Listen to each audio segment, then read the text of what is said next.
Kids would rather learn than eat. Kids would rather learn than play. In fact, kids think learning is play.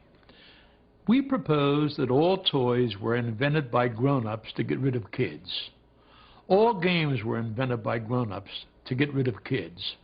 Let's take as an example the questions kids ask. Kids ask brilliant questions. And we say, look, kid, why don't you go away and don't bother Daddy because Daddy wants to think about the important problems of the world. Now, we don't really do that. We really say, look, kid, here's a toy. Go play with your toy. And we give them a rattle or a little red truck and say, go play with the toy, kid. Then watch what happens. The kid plays with it for about 90 seconds. Then he throws it away. We say, see, little kids, little minds, little brains, little attention span. I'm big. I've got a big body and a big mind and a long attention span. I pray you, do it again and watch what actually happens. There are 5 ways to learn about the world. We can see it, hear it, feel it, taste it, and smell it.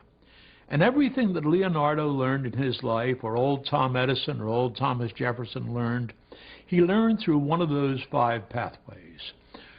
The entire back of the brain is made up of those 5 pathways.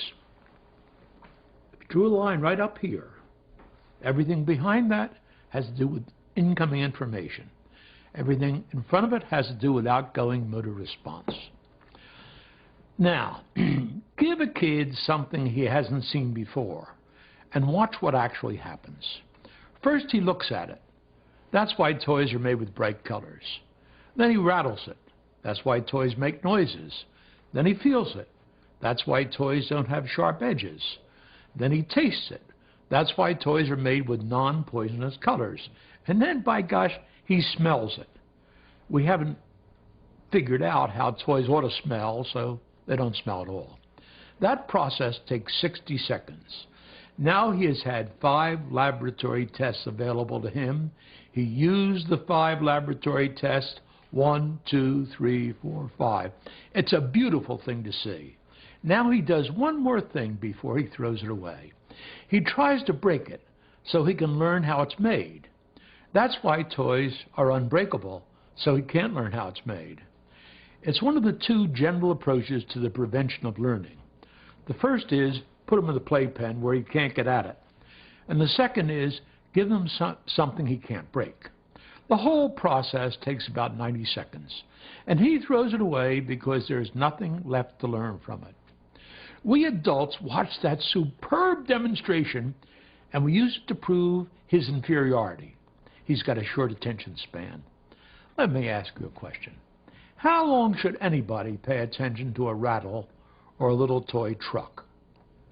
Maybe the answer to that question is as long as there's something to learn from it. And if that's true, every child I've seen does it better than any adult I've ever seen do it. Because children know learning is a survival skill.